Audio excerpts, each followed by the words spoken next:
Let's hear the word of God.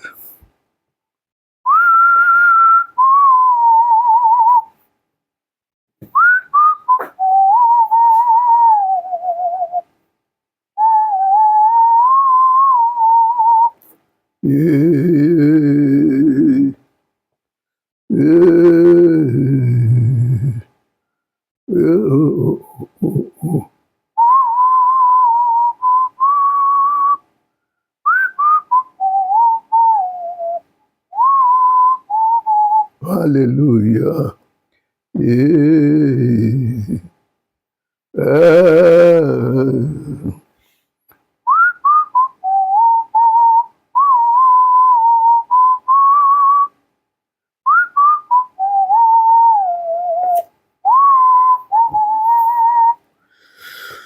The topic is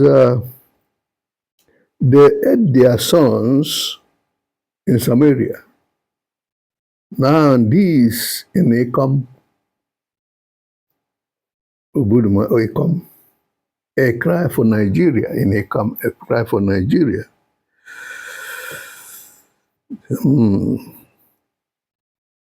This an incident occurred in Obudu Market, a popular elderly woman who has been selling akara and bread at the street in Ikom Oburu Market Road was caught today, Friday, the 5th of June, 2026, mixing stew, human feces, with the grinded beans that she was using to fry akara to sell to the public in a bid to make ends meet and maximize profit.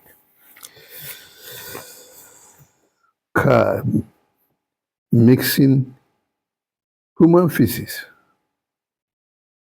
She is tantamount to what happened in Samaria, whereby two women agree to, because of famine in Samaria, to agree to kill two of their sons. One each day. We eat your son today, tomorrow we eat that man. So let's go and it's good to have a reading from the Word of God, and we do the analysis, the commentary.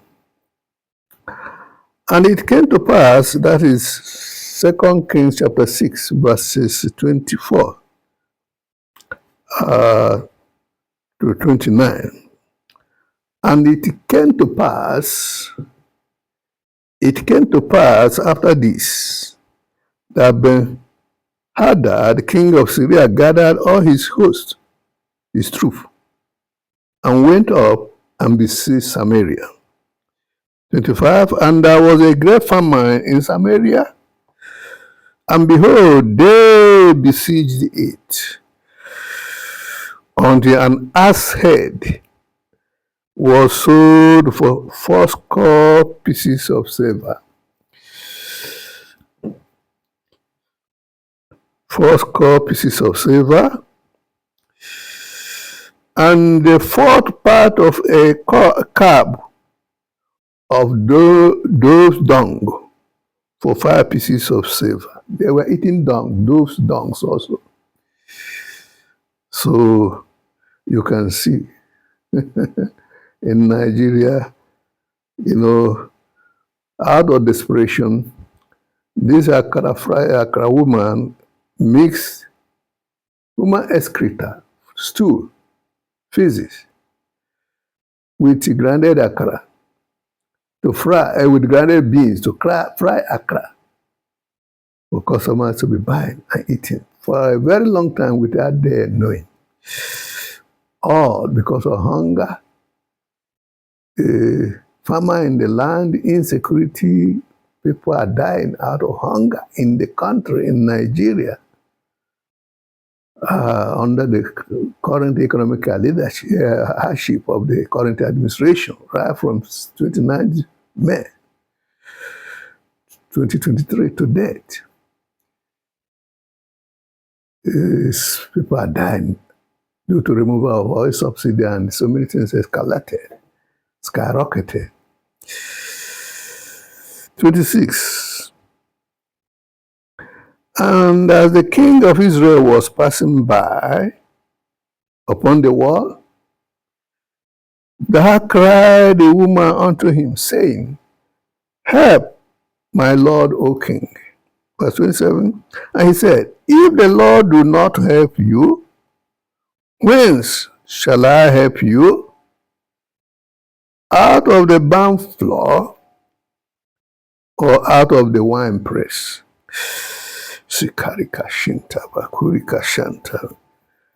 The women have to complain that they have no other person other to compare to their king. So as this message is going on, let it reach the Nigerian leader, Mr. Senator Bola Ahmed Tinubu, that Nigerians are dying out of hunger and insecurity. 28. And the king said unto her, What ails you? What is making you to cry? And she answered, This woman said unto me, Give your son, that we may eat him today, and we will eat my son tomorrow. 29. So we boiled my son as the Friday, at Ikom, the fried akara with human feces to sell to the public. But they might graduate into from eating human feces to eating human beings, frying human beings for us. In fact, several they caught even, some suya makers who use human flesh to make suyas. Oh God, we are suffering this country. So we boiled my son and did eat him. And I said unto her on the next day, Give your son, that we may eat him. And she had hid her son. God forbid. This is terrible. This is terrible. Now, the topic, as I said earlier, they ate their sons in Samaria. Now this in Ikom Oburu, Cross River State. A cry for Nigeria. This in Ikom, a cry for Nigeria. We are taking our text from 2 Kings chapter 6, verses 24 to 29. Then Lamentations 3, verses 22 to 23, and Psalms 41, verses 1. Let me introduction. The cry of desperation. That is the cry of desperation. That is the introduction. Introduction, the cry of desperation. The hook story, lead story. Friday, 5th June 2026, Ikom Oburu market, a story that shocked the nation. That is the story I have just told you. That a woman fried, mixed human feces with branded beans and fried akara, and said to the unsuspecting public to be buying and eating in a bid to maximize profit, to make gain, more gain out of her trade, her business. The parallel story to this is 2 Kings chapter 6, which I have just read. That was a siege of Samaria by the king of Syria, Hadad. As a result, was a severe, famine was so severe that mothers made their pact in desperation. You bring your son today, let me bring my son today, we kill and eat. Tomorrow you bring your, they agreed.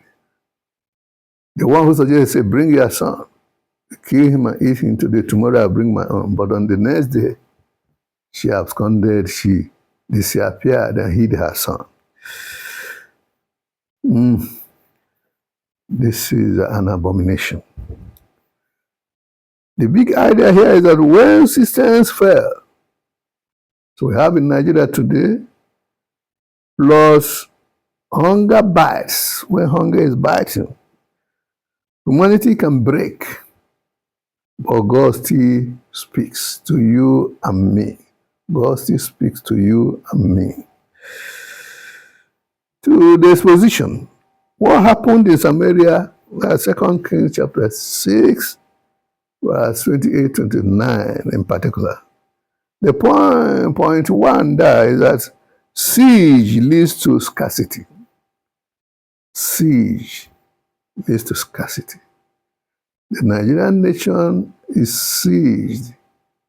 A siege on Nigerian nation by economic hardship initiated by the leader on the very day he was sworn in, by removal of fuel subsidy. And siege by terrorists, Boko Haram, Iswa, bandits, kidnappers. Nigeria is under a siege. God have mercy. So Syria surrounded Samaria. No food, no hope out, no food inside, no hope outside. When the economy, no hope inside, no hope outside. When the economy, security, or leadership fails, ordinary people suffer first and most. Other people buy anchor on the streets. Point two, scarcity leads to despair. Hunger pushes mothers, past their moral limits. They couldn't bear it again. And they devise means to sustain their families. Sin doesn't start big. It starts when hope is lost. Yes. Point three is that the king was helpless. Is the president helpless? He is helpless. Let him leave so another take over. President of Nigeria, are you helpless? Call unto God. In the case of Samaria, the king of Israel called on, ran to the man of God, Elisha, went to do something. We have men of God and one. You have to bring it to the knowledge of the man of God, of the prophet of God, for something to happen, so that God will take glory. The prophet has to be called. When the king of Damascus of Syria sent Naaman with a letter, diplomatic letter to king of Israel to heal Naaman, his general, the commander, chief of army staff, to heal him of his leprosy. He cried out, am I God that I should heal a man of his leprosy? So when Elisha heard it, he said, bring him. As the king, bring him down. Let him come so that he will know that there's a God in Israel.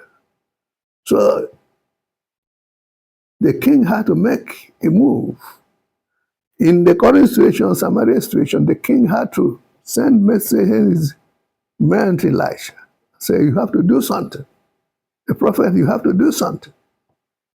His attention was called. In these two cases, the attention was called. So, I'm here. Other people are other prophets, but I'm here.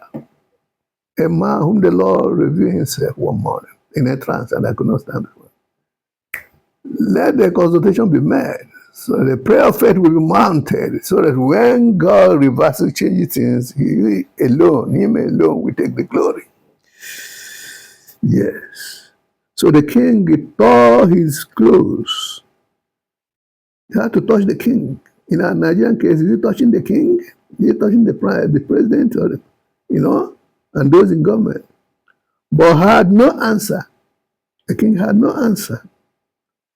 Leader can weep, but only God can deliver in a situation like this. There are three implications for Nigeria today in this respect. One implication is economic implication. When cost of living plus inflation plus unemployment, oh God, rise, unemployment rise, families break under pressure. Unemployment. Two, moral implication. A nation without God and without safety nets can slide into Samaria moment, Samaria situation. Values collapse when stomachs are empty. When people are hungry, they can do anything. Out of desperation, they can do unimaginable. Three, spiritual implication. The real farmer is not just food. Amos 8, chapter 8, verse 11, establish a famine of hearing the word of the ways of the Lord. That's also, a famine of hearing the words of the Lord. Because of economy, when the economy is all right and booming, it affects positively to the populace and to the church. So now people don't. I read from social media, a bishop was saying Nigerian churches in Nigeria are going down. The growth is going down. People can't sustain. Hardly go to church now. Nowadays, only a few people. Because of economic hardship. They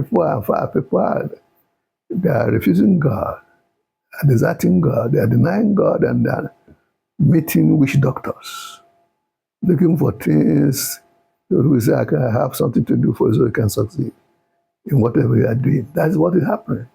God have mercy. God have mercy. God have mercy. Use into hard drugs. O King of Glory. So the real farmer is not just food. According to Amos, chapter 8, verse 11. A farmer of hearing the words of the Lord is one of them. When people lose faith, they lose themselves. When a man thought, think, consider, and there's no hope, he will give up and can lay hand on anything he can do to sustain himself, his family, his wife and children. Desperation, a sense of hopelessness, natural implication. This is a cry for Nigeria. A cry for Nigeria. It is a wake-up call. We cannot normalize hopelessness. We cannot normalize hopelessness. For application for us as believers, let's look at application for us as believers, Christians, and even Muslims alike. One is personal application. Guard your heart in hardship. Guard your heart. According to Proverbs 4:23. Don't leave God. Meditate, go into meditation and recall how God has been helping you before, and then have faith in God. Don't let pleasure make you break covenant with God Almighty. Hold on to Lamentations 3:22. His mercies are new every morning. He will save Nigeria. He will save Nigeria. He will save Nigeria. He will save Nigeria. But the leaders must do the right thing. They run into problem, let them run to a prophet for explanation, for interventions, for advice, and then for spiritual intervention. Family application. Parents, talk to your children. Talk to your children about hope. Sit them down, make them see how the situation is. And you won't kill yourself. Let them be part of the suffering, part of the whole thing, and endure. Pray to God, have faith in God, teach them faith, and let them have faith in God. When eventually succeed, what you model in scarcity shapes. In scarcity shapes the next generation. Those of us who were kids and this and we are, young people, ages of 8, 9, 10, 11, during the Civil War. Our experience helped the current generation, we who are fathers now. We are telling our children how that we possibly will not understand. But it is how our parents carried us through them that is keeping us today. Church application. The church must be more than preaching, not just only preaching. Be the Elisha that points people to God's miracle. That's about this time tomorrow. Heaven, something is going to happen. And God intervened and a miracle took place. Galatians 6:2, bear one another's burdens. The church and neighborhood help one another, bear one another's burden. Those who are handy who have the means, should establish food banks and be sharing food to people. Counseling, prayer, be counseling people. That they shouldn't kill themselves because of the way the situation is. And then engage more seriously in prayer. For the national application, pray for Nigeria always. 2 Chronicles 7:14. Pray for your leaders and pray for Nigeria. Weep for the nation, but also intercede. Wow. Despair is not our destiny. God forbid. Despair. We shouldn't despair and give up. God forbid. God forbid. God forbid. Don't give up. I will not give up. Don't give up. God help me and you. We shall not give up. In Jesus' name. Now, conclusion. From Samaria to salvation, that's what happened to Israel. 2 Kings 7, verse 1-2, Elijah prophesied, tomorrow food will be plenty. One word from God reverses siege. We need prophets in Nigeria to do that, but they have to be contacted by the head of a prime minister or president and his people in government, governors, in particular, Mr. President. Meet through men of God and hold them, say you are listen, task them, and the true men of God will make a decree for change. And then advise you, those knowledgeable, my expert in economics, banking, finance, and financial economics, a professor for that matter, guide you, and then use faith to make decree. I saw the Lord one morning, I could not stand, so he is real. Our power to intervene, to hold him and ask him, schedule prayer program and tarry, just as Elijah tarried on Mount Carmel to draw down, prophet to draw down water that has not rained for 3.5 years, and water rain. He was sending his servant, go and check, and he was going and coming back. 7 times, the 7th has to happen. I assure you, listeners, if I'm called upon, because God has to take glory, the glory, don't just do it. In Naaman's case, When the king was approached and he cried, this man tempting me, is planning to wage a war against me. Am I God that I should heal a man of his leprosy? So when Elisha heard it, he sent for him, let him come. Send him down, send that man to me. Let him come so he will know that there's a God in Israel. So people in power should learn to.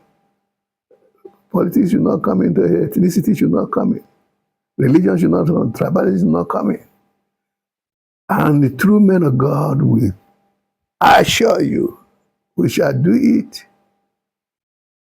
A decree should be made and the prayer program scheduled through fasting and prayers.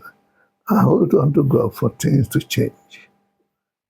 Again, in this case of the king of Samaria, when the women cried out to him, he then consulted, sent for to pick up Elijah.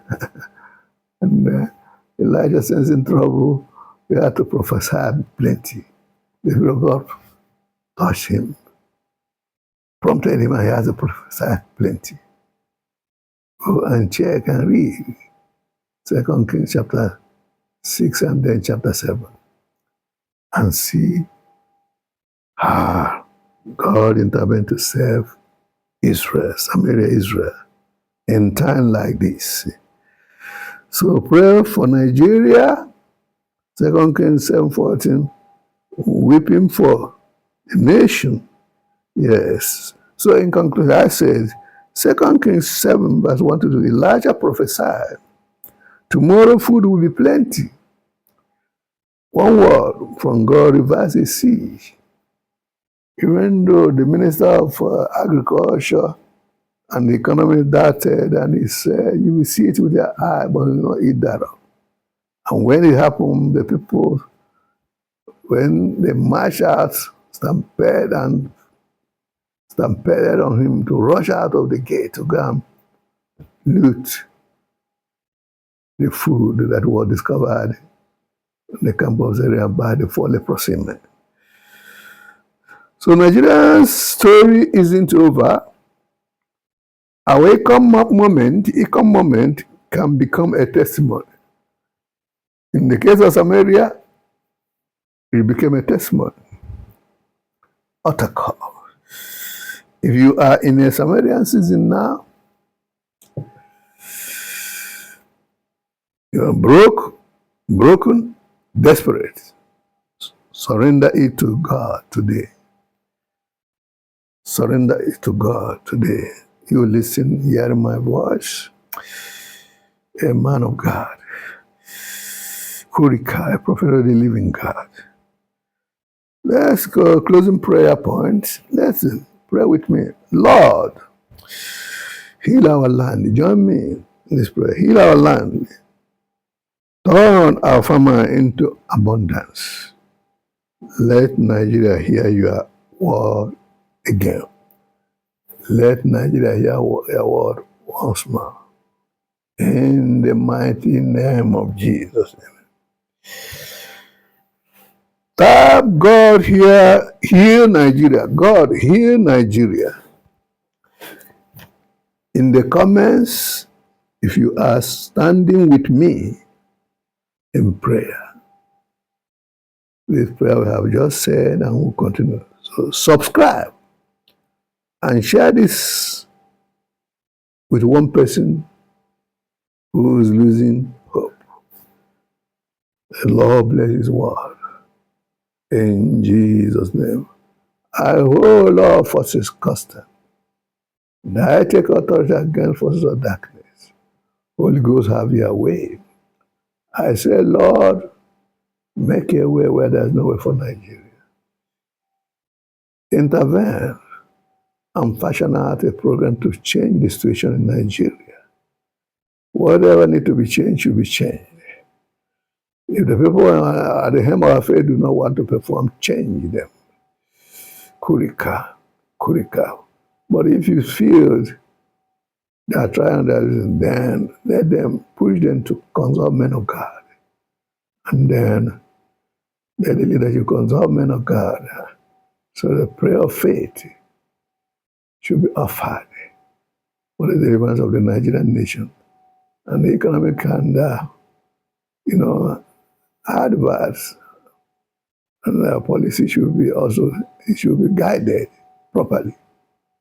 The policy started endorsing, but it's not really impact on the people. And this leadership should be serious with insecurity.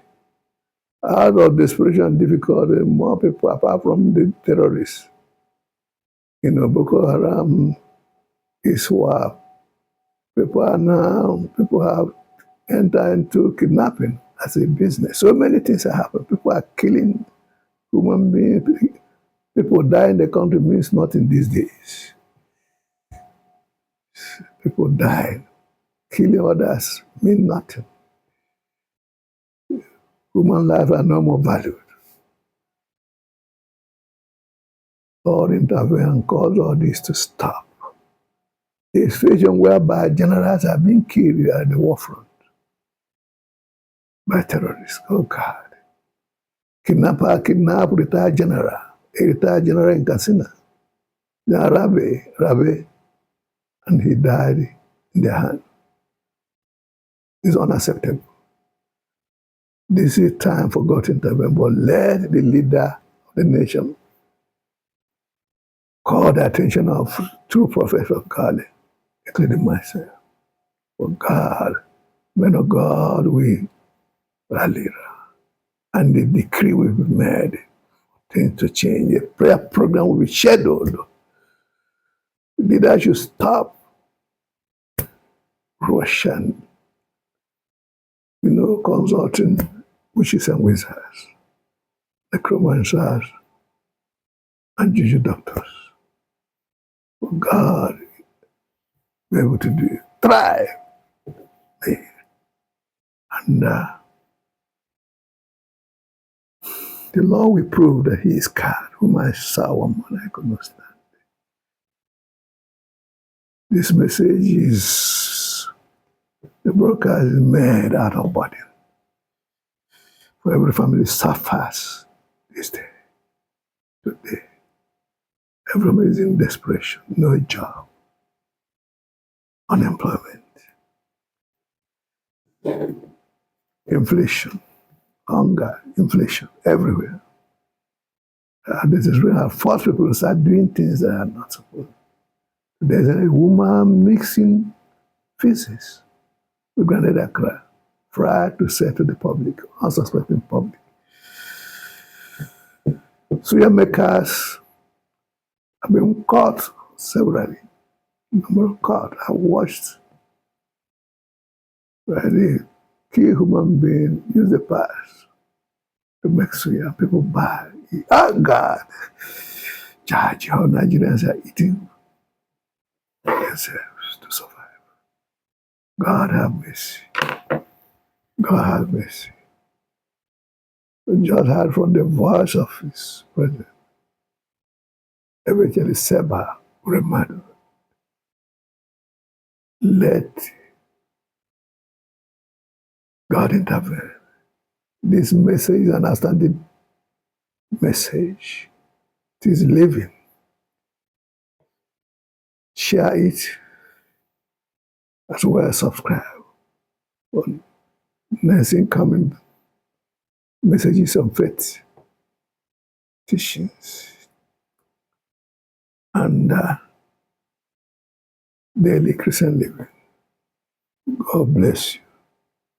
God bless you. God bless you. God, may God save you and deliver from this situation of desperation you are in today. You might here be delivered. May God make a way for you where there is no way. Let the Lord make a way for you where there is no way. Let the Lord make a way for you where there is no way. Let the Lord make a way. In the name of Jesus Christ, I pray. Amen. Hallelujah.